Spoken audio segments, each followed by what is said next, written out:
How to link your Godaddy with Facebook, easy and quick. Hello guys, in today's video I'm gonna show you how to link your Godaddy with Facebook.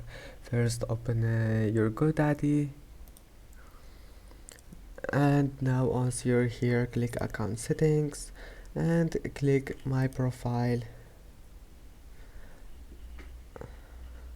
and then scroll down until you find login and pin,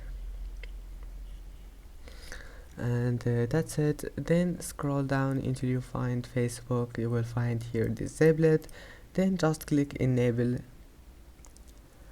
and that's it. Then just type here your Facebook, and that's it.